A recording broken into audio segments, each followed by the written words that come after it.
Hello, कैसे हो मेरे प्यारे बच्चों। खुश होगे और मस्त होगी, बात सही ना। और बोर्ड एग्जाम की तैयारी में एकदम मन से कर रहे होगे, बात सही। तो आज हम लोग बेटा अपने इस यूट्यूब चैनल यानी उमेश गुरुकुल पर क्लास 10th साइंस का पहला चैप्टर यानी केमिकल रिएक्शन एंड इक्वेशन के कुछ ऑब्जेक्टिव क्वेश्चन यानी 20 ऑब्जेक्टिव क्वेश्चन की स्टडी करेंगे। और ये 20 ऑब्जेक्टिव क्वेश्चन जो है ना, कई सालों से लगातार बोर्ड में कभी ना कभी रिपीट हुए हैं। तो हम लोग इंपॉर्टेंट क्वेश्चनों को बिना स्किप किए लास्ट तक एकदम देखना। तो चलो, समय का बिना वेस्ट किए हम लोग अपने क्वेश्चनों को देखें। बात समझ में आई? कॉपी कलम लेकर बैठे होगे, चलो देखते हैं। पहला एक क्वेश्चन है कि बेटा वह प्रक्रिया जिसमें एक पदार्थ दूसरे में बदल जाता है, मतलब कि यानी कोई एक ऐसा प्रोसेस जिनमें कोई एक सब्सटेंस दूसरे सब्सटेंस में चेंज हो जाता है। तो कहां होता है? यानी पहले चैप्टर में तुम लोगों को शुरू में ही सबसे पहला टॉपिक जब पढ़ाया जाता था तो कहा जाता था केमिकल चेंज। और केमिकल चेंज एक रासायनिक अभिक्रिया है, कहा जाता था ना। उसमें क्या होता है, कोई एक पदार्थ दूसरे पदार्थ में बदल जाता है। तो यहां देखो, विस्थापन में तो नहीं, इसका मतलब रासायनिक अभिक्रिया ढूंढो, है कहीं कि नहीं है। संयोजन में कुछ नहीं, ऑक्सीकरण में नहीं, तो यहां है कहां रासायनिक अभिक्रिया, ये देखो। इसका मतलब है कि जो दूसरा ऑप्शन है वही सही है। क्या? कि जिसमें कोई एक पदार्थ किसी दूसरे पदार्थ में क्या होता है, परिवर्तित होता है। बात समझ में आ गई ना। दूसरी चीज कि यहां हम लोग पढ़ेंगे दूसरा क्वेश्चन कि रासायनिक समीकरण को संतुलित क्यों किया जाता है। बेटा कोई रासायनिक समीकरण संतुलित क्यों होता है? समीकरण को संतुलित किया जाता है कि जिससे उसके द्रव्यमान संरक्षण के लिए, किसके लिए संतुलित किया जाता है? उसके द्रव्यमान संरक्षण के लिए। लेकिन इसमें सर रंग बदलना आया नहीं बेटा, ये कोई रासायनिक अभिक्रिया होने के लक्षण है। रंग बदलना गलत, गैस में बढ़ने के लिए गलत, केवल एक चीज द्रव्यमान संरक्षण के लिए यानी मास कंजर्वेशन के लिए हम लोग क्या करते हैं, किसी केमिकल इक्वेशन को बैलेंस करते हैं। बात समझ में आ गई? एकदम एकदम समझ लो, सुपर तरीके से इसको स्टडी करना, एक भी चीज इसको क्या ना करना, स्किप ना करना। अगला एक क्वेश्चन है कि जिंक प्लस सल्फ्यूरिक एसिड यानी Zn प्लस H2SO4 क्या बनता है आफ्टर रिएक्शन। देखो तुम्हें पता होगा कि जब कोई एसिड किसी में क्या होती है, किसी मेटल के साथ रिएक्ट होती है और वो भी रिएक्टिव मेटल है, हाईली रिएक्टिव मेटल है, तो 100% हाइड्रोजन गैस बनती है। अब देखो कि क्या कहीं इसमें हाइड्रोजन गैस किसी में है, किसी में इसमें SO2 है, इसमें OH है, इसमें ZnO है, तो यहां केवल एक जगह है। बाकी जिंक सल्फेट तो बनी जाएगी, तो यही वाला ऑप्शन अपना क्या कर दो, टिक लगा दो, जिंक सल्फेट प्लस हाइड्रोजन। बात समझ में आई? अब तुम अगले में अपना दिमाग लगाओ। कह रहा है कि दो कंपाउंड है, दो यौगिक है, आयन विनिमय होता है। उसमें क्या होता है? आयन विनिमय होता है, यानी उनमें एक्सचेंज होता है। जैसे एक एग्जांपल की बात लो, यहां NaOH है और यहां HCl है। Na का प्लस आयन Cl माइनस के साथ चला जाता है, आयन का विनिमय होता है। अगला कंपाउंड बनता है NaCl, OH का H के साथ होता है और H2O। मतलब कि ऐसा कहां होता है, कल्पना करो कि जब दोनों अपने अपने आयनों का विनिमय करते हैं, यानी दोनों कर रहे हैं, इसका मतलब द्विविस्थापन। देखो कहीं है अपघटन है, नहीं है, गलत। द्विविस्थापन अभिक्रिया लगा दो, ठीक, क्या लगा दो, द्विविस्थापन अभिक्रिया। बात समझ में आई? कोई दिक्कत तो नहीं है? आगे प्रकाश संश्लेषण किसका उदाहरण है? देखो बेटा प्रकाश संश्लेषण जो तुम्हारा है ना, वो प्रकाशीय अपघटन का उदाहरण है। किसका उदाहरण है? प्रकाशीय अपघटन का। यानी photosynthesis is the example of क्या, यानी फोटोलिसिस का। किसका एग्जांपल है ये? फोटोलिसिस का एग्जांपल है।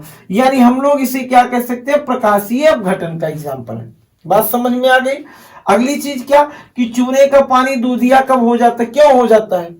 भाई चूने का पानी दूधिया, चूना का, तुम सोच रहे होगे कि चूना भी सफेद होता है इसलिए सफेद हो जाता है, नहीं बेटा। उसमें क्या होता है, वो कार्बन डाइऑक्साइड का अवशोषण कर लेती है।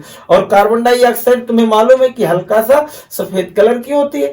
जैसे एक एग्जांपल तुमको मैं बताऊं कि तुम एक काम करो, अपने घर कोयला जलाओ या कोई भी लकड़ी जलाओ और उसमें क्या कर दो, ऑक्सीजन की अनुपस्थिति कर दो।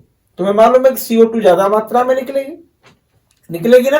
जो धुआं निकलेगा तुम्हारा किस कलर का रहेगा, सफेद कलर का रहेगा। तो ये जान लो, उसी तरीके से चूने का पानी जो दूधिया क्यों होता है, क्योंकि वो क्या करता है, CO2 का अवशोषण कर लेता है। अगला है क्वेश्चन यानी CO2 का अवशोषण हो गया। अगला है कि लोहे में जंग लगना किसका उदाहरण है? लोहे में जंग क्यों लगती है? तुमने सुना होगा संक्षारण, कोराइजन में सुना होगा ना कि लोहे में जंग लगता था। वहां होता क्या था, कहा गया था कि व्हेन एनी मेटल, जब कोई धातु क्या हो जाती है, ऑक्सीडाइज हो जाती, ऑक्सीकृत हो जाती, तो ऑक्सीकरण है कहां? ये पहला ही ऑप्शन, इसका मतलब ये सही। इतने का स्क्रीनशॉट लो, फिर तुम्हें हम क्वेश्चन नंबर 8 से बताएं। तो अब हम लोग बेटा क्वेश्चन नंबर 8 पर आ जाएं। क्वेश्चन नंबर 8 देखो, ये सारे क्वेश्चन बहुत ही ज्यादा इंपॉर्टेंट है, इसलिए सारे क्वेश्चनों को तुम लोग कॉपी करते हुए चलना। बात समझ में आई? और जितना भी यानी बहुत कम समय में हम लोग कंप्लीट कर रहे हैं, फिर भी मन से एकदम देखते जाना। ये समझ लो तुम्हारे लिए रामबाण सा साबित हो गए। क्या है कि पहला एक क्वेश्चन है, ये 8वां नंबर देखो।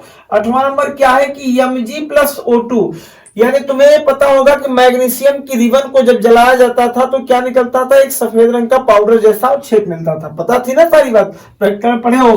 किस प्रकार का रिएक्शन है, यानी मैग्नीशियम प्लस O2 और MgO किस टाइप का रिएक्शन है?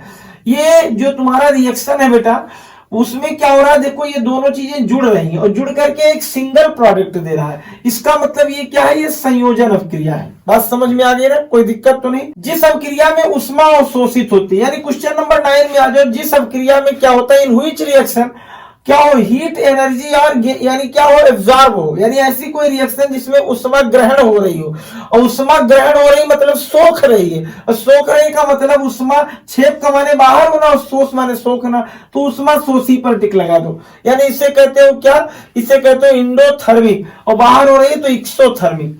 आगे क्या है? चांदी के बर्तन काले पड़ना किसका उदाहरण है? देखो चांदी धीरे धीरे, तुमने सुना था मेटल होती है, मेटल होती है, और मेटल धीरे धीरे ऑक्सीडाइज हो जाती है, ऑक्सीकृत हो जाती है, ऑक्सीकरण हो जाता है, तो इसका मतलब ऑक्सीकरण वाला ऑप्शन। अगर चांदी से रिलेटेड बात आई और काला पीला नीला पड़ रहा है कुछ ना, तो समझ लेना ऑक्सीकरण हो रहा है। अगला है कि धातु प्लस अम्ल। देखो धातुओं के रासायनिक गुण जब पढ़ रहे थे, ये क्वेश्चन समझ लो वहां से आ गया, तो क्या है कि धातु प्लस क्या है? अम्ल। तो धातु प्लस अम्ल क्या बनता है? यानी धातु अम्लों से क्रिया करके हाइड्रोजन गैस निर्मुक्त करती हैं, लेकिन सभी नहीं हम लोग, परंतु यहां बहुत ज्यादा उसकी बात नहीं। ऑप्शन अपना देखो, अगर है तो धातुएं क्या करती हैं, किससे अम्लों से क्रिया करके लवण बनाती है, और अगली चीज हाइड्रोजन गैस निर्मुक्त करती हैं। तो जहां भी हाइड्रोजन गैस निर्मुक्त कर रही हो और लवण बन रहा हो, तो ये पहला ही ऑप्शन मेरा सही है। बात समझ में आ गई ना? मन से बोलो, कमेंट में लिख दो ना कि हाँ सर समझ में आ रहा है। बस लिखो लिखो लिखो लिखो लिखो तुरंत। आगे देखो, यहां अगला क्या है?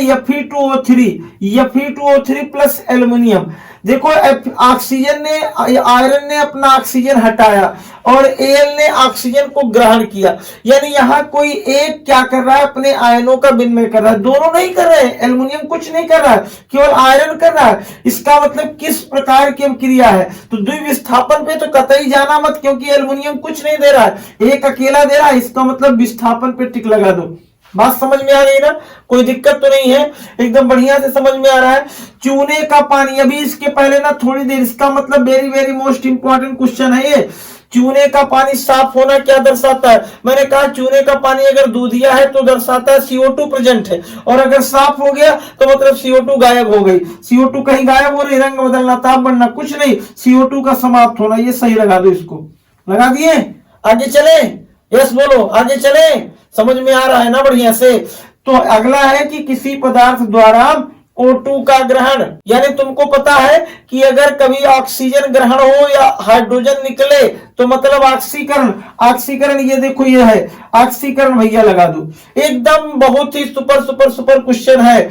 अगला है जिंक प्लस HCl कौन सी गैस बनाता है? वही चीज चले, और धातु प्लस अम्ल, यानी धातु प्लस अम्ल, और कहीं है कुछ नहीं, धातु प्लस अम्ल। ये देखो ये क्या बनाता है? ये हमेशा जिंक प्लस HCl, धातु प्लस अम्ल, कौन सी गैस? यहाँ कौन सी गैस बनती थी अंतिम में? हाइड्रोजन। इसका मतलब यहाँ हाइड्रोजन, इस पर टिक लगा दो। समझ में आया? तो अब हम लोग क्वेश्चन नंबर 15 तक क्या कर लें? स्क्रीनशॉट ले लें, तब हम क्वेश्चन नंबर 16 से देखते हैं। तो अब हम लोग बेटा क्वेश्चन नंबर 16 पे आ जाए। समझ में बात आई? क्वेश्चन नंबर 16 देखो, कह रहा है कि यानी दूध से दही का बनना, यानी मिल्क से कर्ड में जा रहा है। ये तुम लोग जानते हो रासायनिक परिवर्तन तो हो ही रहा है, भौतिक तो एकदम कतई नहीं, क्योंकि दही को फिर हम लोग दूध में कन्वर्ट नहीं कर सकते हैं। बात समझ में आई?